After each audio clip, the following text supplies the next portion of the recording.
चुनावी भागदौड़ थमने के साथ रिलैक्स मूड में नेताजी। राजस्थान में विधानसभा चुनाव को लेकर पिछले 1-1.5 महीने से जो भाजपा, कांग्रेस, बसपा या निर्दलीय प्रत्याशियों की जो भागदौड़ चल रही थी, जो ऊहापोह की स्थिति थी, वह अब थम चुकी है। मतदान के साथ ही प्रत्याशी अपने अपने घरों को लौट आए हैं, अपने अपने क्षेत्र में रिलैक्स मूड में दिखाई दे रहे हैं। कुछ राजनेता मंदिरों में धोख देकर आशीर्वाद ले रहे हैं तो कुछ परिवार के साथ समय बिता रहे हैं, कुछ कार्यकर्ताओं के साथ भी बतिया रहे हैं। इस तरह अब जो भी प्रत्याशी थे, भाजपा, कांग्रेस और बसपा सहित निर्दलीय प्रत्याशी भी रिलैक्स मूड में दिखाई दे रहे हैं। बाजार में जो चुनावी माहौल था वह अब गुम हो चुका है। हालांकि जो प्रत्याशी हैं उनकी धड़कनें अभी भी बढ़ रही हैं। हालांकि 3 दिसंबर को मतगणना होगी, उसके साथ ही परिणाम सामने आएंगे। उसी से स्पष्ट हो पाएगा कि कौन जीतता है, कौन हारता है, प्रदेश में सरकार किसकी बनती है। इस तरह के जो सवाल लोगों के जहन में चल रहे हैं, प्रत्याशियों के जहन में चल रहे हैं, वह सब कुछ स्पष्ट होगा 3 दिसंबर को। फिलहाल राजस्थान में अगर मुख्यमंत्री अशोक गहलोत की बात करें तो वो एक दिन पहले अपनी बहन के घर जाते हैं, वहाँ मुलाकात करते हैं, उनका आशीर्वाद लेते हैं और उसके बाद परिवार व रिश्तेदारों से मुलाकात करते हैं। काफ़ी रिलैक्स मूड में दिखते हैं। कोई भी सार्वजनिक कार्यक्रम फिलहाल उनका नहीं रहता है। और इसी तरह वसुंधरा राजेश, पूर्व मुख्यमंत्री, भाजपा की दिग्गज नेता हैं, उनका जो दिनचर्या रही उनकी भी उन्होंने एक दिन पहले मुख्य रूप से राष्ट्रीय स्वयंसेवक संघ के लिम्बाराम जी के पिता के निधन पर उनके आवास पर पहुंचती हैं, शोक संवेदना व्यक्त करती हैं। और इसी तरह सोमवार सुबह अचानक वो सीधे बांसवाड़ा पहुंचती हैं, जहां पर वो उनकी त्रिपुरा सुंदरी माँ के दर्शन कर आशीर्वाद लेती हैं। क्षेत्र में भाजपा के कार्यकर्ताओं से मुलाकात भी करती हैं, मतदान को लेकर फीडबैक भी लेती हैं। और इस तरह से प्रदेश के नेता भी रिलैक्स मूड में हैं। और यही हालात राजसमंद जिले के नेताओं की भी हैं। राजसमंद जिले में भी भाजपा, कांग्रेस, निर्दलीय प्रत्याशी भी कुछ इसी तरह रिलैक्स मोड में आ गए हैं। आपको बता दें कि जो लगातार इनकी व्यस्तता नेताओं की पिछले 1-1.5 महीने से गांव ढाणी शहर में लोगों से मुलाकात की चल रही थी, वो अब थम चुकी हैं। राजसमंद में भाजपा प्रत्याशी दीप्ति माहेश्वरी चुनावी भागदौड़ के चलते उदयपुर नहीं लौट पाई थी, जिससे 9 वर्षीय पुत्र दर्श से करीब 1 माह बाद मिली और उनके परिवार के परिजनों के साथ में समय बिताया। उसके बाद वे वापस दोपहर तक बाद राजसमंद आई। राजसमंद में रेलमुरा क्षेत्र में भाजपा कार्यकर्ताओं से मुलाकात की और उन्होंने राजसमंद के स्थानीय लोगों से भी मुलाकात कर चुनाव को लेकर फीडबैक प्राप्त किया। इसी तरह सोमवार सुबह भी वे गढ़बोर के पास सूरजकुंड पहुंची, जहां पर संत अवधेशानंद के आशीर्वाद लिया। क्षेत्र में कार्यकर्ता उनका जगह जगह स्वागत कर रहे हैं। एक तरह से रिलैक्स मूड में वो भी दिखाई दे रहे हैं। वहीं कांग्रेस के प्रत्याशी राजसमंद विधानसभा में नारायण सिंह भाटी एक पखवाड़े बाद घर में 3 पौत्र के साथ में समय बिताया, साथ ही घर में मवेशियों की सार संभाल की। अपने पौत्रों के चुनावी प्रश्न के जो जिज्ञासावश उन्होंने पूछे उन्हें भी शांत किया और उसके बाद 15 दिनों बाद अपने मवेशियों की सार संभाल करने के लिए वो खेत पर भी गए। इसके साथ ही तैयार होकर अपने गांव तेजपुरा से रवाना होकर राजसमंद शहर में स्थित 100 फीट रोड पर उनके कार्यालय पर पहुंचे, जहां पर कार्यकर्ताओं से मुलाकात की और चुनावी चर्चाएं की। हालांकि राजसमंद में अपने कार्यालय पर शहर व ग्रामीण क्षेत्र के कार्यकर्ताओं से मुलाकात कर मतदान को लेकर उन्होंने फीडबैक भी लिया। इसी तरह भीम विधानसभा की बात करें, जहां पर कांग्रेस के प्रत्याशी सुदर्शन सिंह रावत चुनावी दौर जो खत्म होने के बाद वो अपने ब्यावर स्थित आवास पर पहुंचे, जहां पर परिवार के साथ समय बिताया।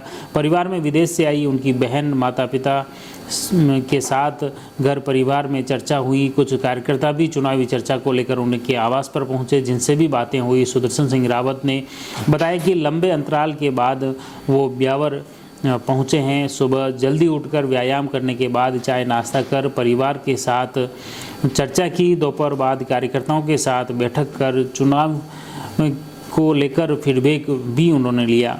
इसी तरह भीम विधानसभा में भाजपा के प्रत्याशी हरि सिंह रावत सुबह घर पर उठे, रिलैक्स मोड में उठे और परिवार के साथ बतियाने के बाद कार्यकर्ताओं से भी मुलाकात का दौर घर से ही शुरू हो गया। चुनाव को लेकर बातें की।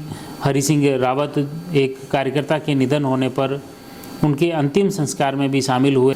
देवपुरा ग्राम पंचायत दौलपुरा तहसील देवगढ़ निवासी मांगीलाल मेवाड़ा का निधन हो गया था, जिनकी अंत्येष्टि में वो शामिल हुए। क्षेत्र के लोगों से भी उन्होंने मुलाकात की। इसी तरह बात करते हैं कुंभलगढ़ विधानसभा की, जहां पर कांग्रेस प्रत्याशी योगेंद्र सिंह परमार भी करीब 1 महीने बाद अपने पैतृक गांव कड़िया पहुंचे, जहां पर अपनी मां नारायणी देवी के हाथ की मक्की की रोटी उन्होंने खाई। गांव में घर में वो रहे, घर में उनका समय बिता। कार्यकर्ता भी वहां पहुंच गए उनके घर में, कार्यकर्ताओं से मेल मुलाकात की, गांव के लोगों से उन्होंने मेल मुलाकात की और अपने घर के खेत व बाड़े में भी गए, जहां मवेशियों को भी सार संभाल उन्होंने की। इस तरह से दिनचर्या में एक नया रोचक तथ्य सामने आया।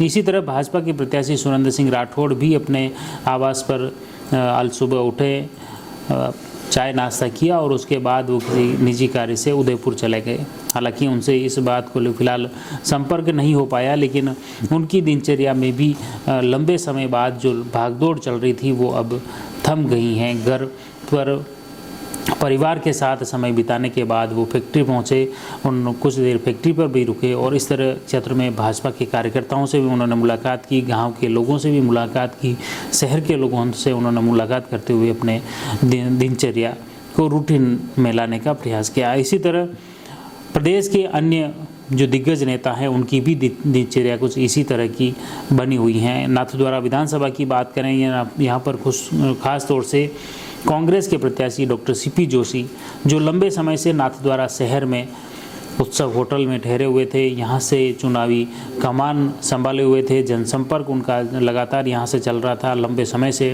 काफ़ी व्यस्त वो दिखाई दे रहे थे। बीच बीच में उनके बार बार जयपुर भी जाना आना हुआ, लेकिन फिर भी इस व्यस्ततम समय के बीच भी उनके होटल में रहकर क्षेत्र के लोगों से मुलाकात करना, कार्यकर्ताओं से मुलाकात करना और लगातार गांव ढाणी में जनसंपर्क का दौर जो उनका चल रहा था वो अब थम गया। मतदान के बाद वो दूसरे दिन सुबह परिवार व नज़दीकी लोगों से उन्होंने मुलाकात की, कार्यकर्ताओं से मुलाकात की और इस दौरान पीसीसी सदस्य देवकीनंदन गुर्जर ने उनको प्रसाद भेंट किया और उसके बाद सीपी जोशी जयपुर के लिए प्रस्थान कर गए। इसी तरह भाजपा प्रत्याशी विश्वराज सिंह मेवाड़, वो भी लंबे समय से, जब से टिकट उन्हें मिला तब से नाथद्वारा क्षेत्र के गांव ढाणियों में वो घूम रहे थे। नाथद्वारा क्षेत्र में ही उन्होंने निवास कर लिया था और यहीं से सुबह उठना और दिन भर गांव ढाणी में घूमने का जो दौर चल रहा था वो थम गया।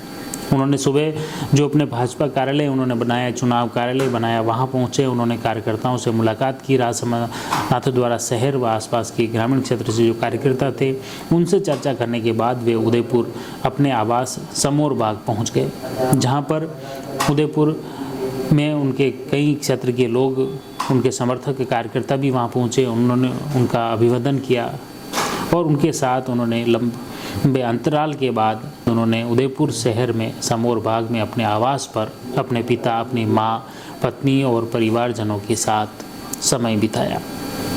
कुछ इसी तरह की रिलैक्स मूड में जो प्रत्याशी रहे हैं उन प्रत्याशियों की दिनचर्या हम आप तक पहुँचाएँ। आप जुड़े रहिए जयवर्धन न्यूज के साथ। धन्यवाद। The Maruti Nandan grand, Nathdwara स्थित एकमात्र ultra luxurious 5 star hotel. Rajsamand जिले की एकमात्र 5 star hotel the Maruti Nandan grand में भोजन की स्वादिष्ट थाली अब सिर्फ 290 रुपए में। श्रीनाथ जी की नगरी नाथद्वारा में इस सुनहरे अवसर का आनंद अवश्य उठाएं।